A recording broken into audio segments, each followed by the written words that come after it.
last time you saw this YJ, we tore down the engine and we found a hole in the piston and a crack in the block. There was no saving it. So today we're gonna be dropping in a new engine. We were able to find an alleged low mile 2.5 liter on Marketplace, and there it sits, somewhere in there. Let's check it out.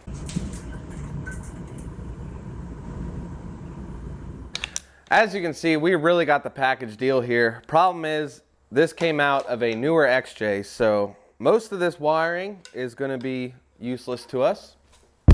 Our YJ has a brand new transmission on it, so this AX5 doesn't really mean much to us either. Pretty much we're just tearing everything off till we're left with a long block. We're about ready to throw this thing up on the engine stand. We got it all tore down. I did decide to salvage a few things, but mostly just a big old junk pile. Gonna free up this engine stand, get the old block off of here that has a big old hole in the piston.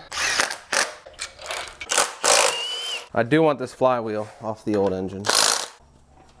Got a new pilot bushing. I need to go fetch me a tire. Get the chain on here, pick it up a little bit, and we'll separate the engine from the transmission. And we'll pry on it a little bit. Get over there. Does that plate have to come off? I reckon it does.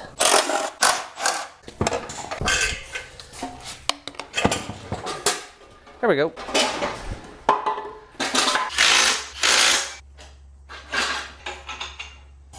Got the pressure plate and clutch off of the new motor, mounted up on the stand. And we got the new and the old sitting side by side here. That's because we need to transfer a couple parts off the old one. Like these YJ motor mount brackets.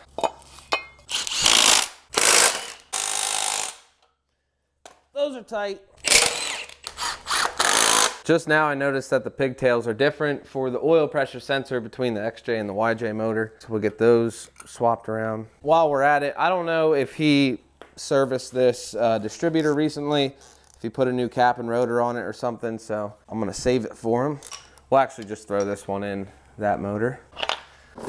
Right there. Let's find out if there's any oil left in this motor. Where's the zippies at?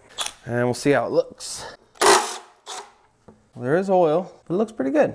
Kind of dark, but at least it's not a milkshake. This dipstick broke off in here. That ought to be the last thing to swap over.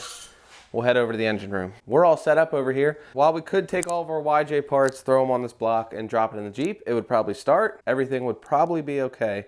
But with the uncertainty of a used engine, I always like to do a little refresh, whether it's from Marketplace or a junkyard. We got new gaskets like oil pan, thermostat, water pump, new head gasket. So that's exactly what we're gonna do with this little 4-cylinder.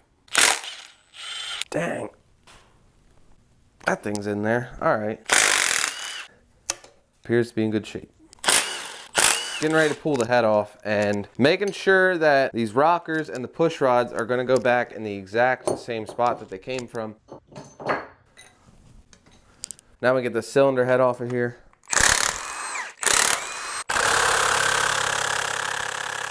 Jeez, for the big impact not be able to get that? It's kind of hard on the engine stand to put any kinds of torque on it. It's getting weird. Now I can just push down on this. Holy hell. Did it break? Yes. Scrap those. That's a good sign. This thing might not be that bad to clean. It's got a Felpro gasket on it, so this was done at some point. Before we get too crazy here, I need to fish these lifters out of here. Probably more important than the rockers being in order, it's the lifters. This being a flat tappet motor, this lifter specifically wore to that lobe on the cam. So these need to go in the same exact spot. We got the motor tore down pretty much as far as we need it to be. Couple interesting things. One, double stacked head gaskets. That's thick. Moving on, rotating assembly looks great. And again, looks like someone was just in here with the same idea as me. Resealing it, that's a Felpro oil pan gasket. Speaking of the oil pan, slight issue. I found a pinhole. Oh, looks like we have a few pinholes. An obvious one right here. Another big one here. and then looks like some light spots right here. This pan's no good. This is cool that these gaskets were already done. It's gonna be really easy to get this block cleaned up. Got some tools here. Let's see what we can do about that broken off head bolt. Looks pretty crusty. First attempt, we'll try out the pipe wrench. I think we have enough sticking up here. We can get a bite here. Yep, that took quite a bit of force. There she is. Time to clean. We got a little bit of rust forming on the cylinder walls, but really nothing to worry about. We'll be able to get it cleaned up. And like I said, this head gasket had to be done recently. Like hardly any buildup or gasket left over on the block. We're in good shape. Start wiping some of that stuff up and then we'll switch over to brake clean. I'm gonna go to town cleaning these pistons and cylinder walls. Hopefully it turns out pretty good. Pistons cleaned up real good, cylinder walls cleaned up real good, nice and shiny. Brake clean, Scotch-Brite pad, that's pretty much all I used. Now I'm just coming around for a final wipe down with some brake clean on all the cylinder walls. Cylinder 2 here has some pitting on it, and I worked at it for a little while. There's not really much I can do about that. I think the motor just sat too long in one spot. A little bit on cylinder 1 as well, but thing's gonna run. Flip her around and we'll get to working on the oil pan. Heave up! Salvage the oil pan off this block. It's gonna leak everywhere. I think there's still some coolant in the block. Get in there! Remember where that bracket is. Hope there's no pinholes in this one. Oh yeah, milkshake. Piston pieces. We're gonna have to clean that. Oh, look. Oh, that's a valve. That was a valve, I should say. Actually, I'm keeping that. That's kind of cool. We lost power in the shop, but I got the oil pan cleaned up, and this would be a good time to look for pinholes, like in the other one. And I think we're good. It is a little questionable looking, but no light shining through, so we're gonna throw it on there. We're back. I made a discovery. Looks like cylinder 4 had a replacement piston done at some point. You can see that straight edge on the side right here, and the factory pistons don't have that. They're round all the way around, so that's interesting. Before we throw the oil pan on, since the camshaft is exposed, I'm going to throw some assembly grease on all the lobes. Gonna do one final wipe down of the mating surface here for that pan gasket. I got the camshaft lubricated with some assembly grease, so that's all good to go. I use the Lubriplate 105. It's what I use in all my engine builds. One important step before we throw on the pan gasket is we're just gonna do a little dab of RTV here at the corners, since it makes a sharp turn right there. And then up at the front where the timing cover meets the block, there's a crack there we're gonna fill. And then a little bit right here where it changes direction. I did test fit our pan a couple times before I put the RTV on. I had to make sure the pickup tube was in the right spot. I did have to hammer it a little bit since the pans were a little bit different, but it all is good now, so we can lay on this gasket. I don't really like how that's fitting back there. Do a quick light film over the back bearing cap here, just to hopefully prevent a leak. All right, that's fitting pretty good. And we'll secure the 4 1/2-inch corner bolts first. Don't forget the strap or brace or whatever the heck it does. Torque spec on these oil pan bolts is 7 foot-pounds, which is like nothing. So I like to use a 1/4-inch ratchet, so I can't really put a lot of torque on it. We're good, and we're done underneath. Flip it back around. We're gonna throw the lifters back in exactly where they came from. I gave them a quick wipe down, and now I'm just gonna coat the sides with a little bit of oil, and then the face of the lifter where it's gonna contact the cam, just a little blop of the assembly grease that we used. Down we go. The oil I'm using is just the Valvoline VR1 with the high zinc content. Same thing I use in all of my flat tappet engines. On down the line. Before we throw on our cylinder head, while the piston's still exposed, I want to make sure that this balancer has a mark on it for top dead center. They usually do, but I've seen them already where they don't. Clean off this timing tab. 0, top dead center is down here, and then before top dead center in degrees. Right now it doesn't really matter what stroke we're on. We'll set up the distributor later. So we'll watch our number 1 cylinder here, and now that it's coming up on top dead center, I'm gonna look for a mark on the balancer, and I actually see it right there. It's just a little notch. Maybe you can see it a little bit easier then. And we'll make sure that when we bring it right to 0, right there, piston's at top dead center. So we're good. We'll give this one more quick little wipe down. We'll lay on our head gasket. It's marked top. And like the block, the head wasn't all that dirty. Didn't take too much to clean up. While I was waiting for the power to come back on, wiped it down quick. brand new head bolts to hold it down. And much like the 4.0, the front driver's side corner head bolt needs to be wrapped in thread tape because it goes into a water jacket. There is a torque sequence and a torque pattern, so start here and kind of spiral our way out. And the first spec is 22 foot-pounds. Then we'll jump up to 45, same sequence. And our third and final torque is 110.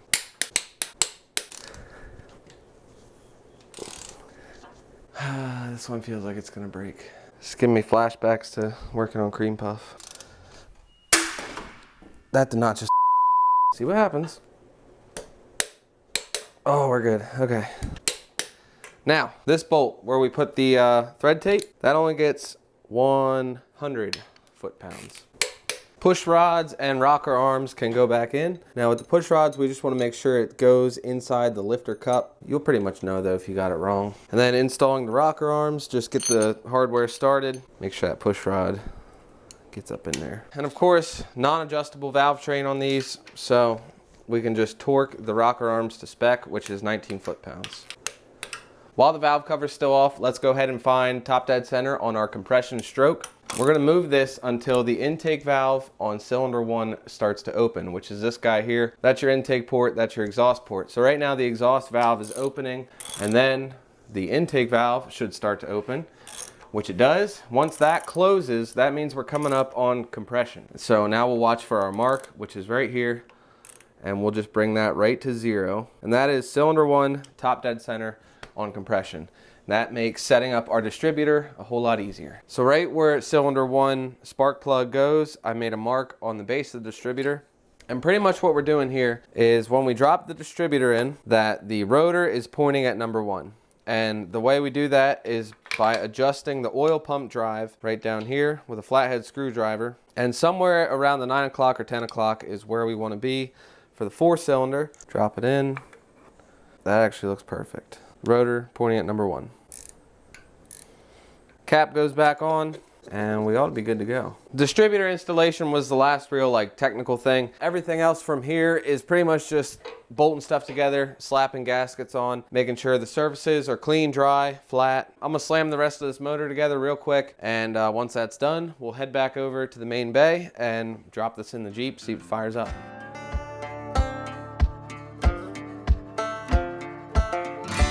Our motor is completely assembled. We're ready to bring the YJ back in the shop. We're gonna have to push it up in here, but I put the fan on and some of the brackets. It looks pretty much exactly like it did when we pulled it out.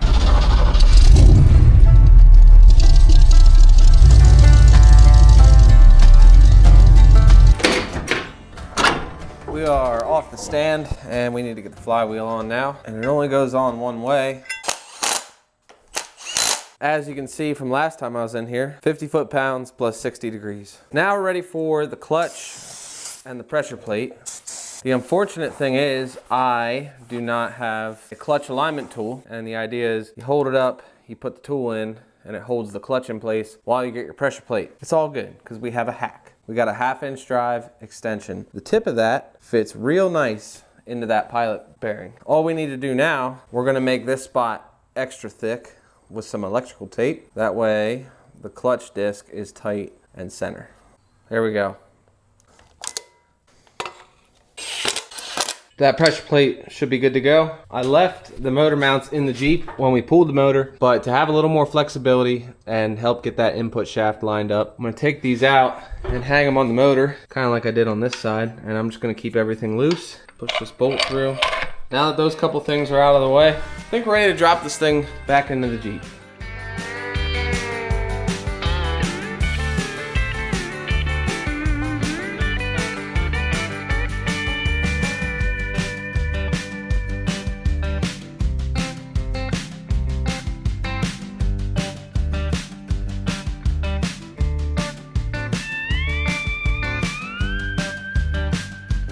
Getting the motor and trans lined up and the splines on the input shaft to made up with the clutch. Pain in the butt as usual. We got the motor in, but with the hoist and a jack on the transmission and a jack on the oil pan, you can kind of mess with all your angles, eventually get everything to slip in, and then bell housing bolts tight, everything else is hooked up. So, last few steps here, adding our 4 quarts of the Valvoline VR1 10W30 for the flat tappets. Should be all set.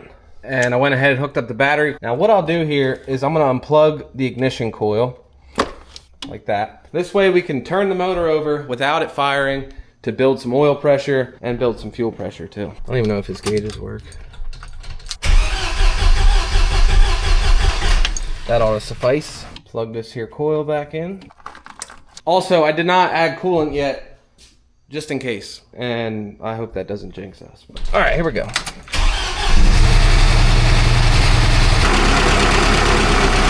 Sounds pretty good. A little tapping in there. Oh, he's got gauges. Yeah, we got 40 pounds of oil.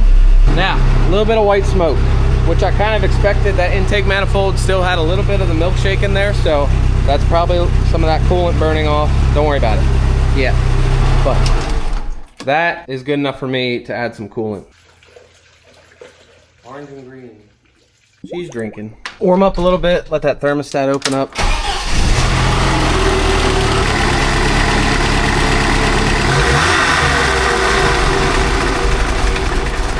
Okay.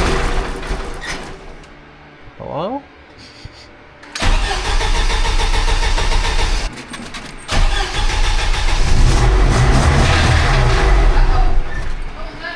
What noise? Something I don't want to fix.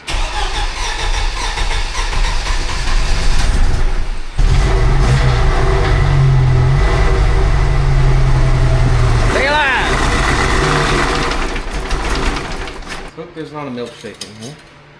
No, that's good. Let's see if we can get this thing out on the road.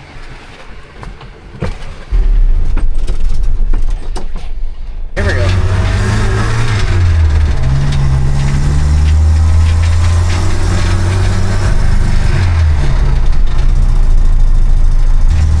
We are down on power.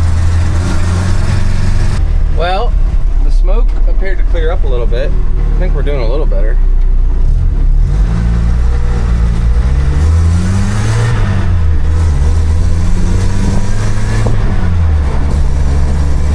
I think it just needed to wake up a little bit. Seems to be fine. I guess we're okay.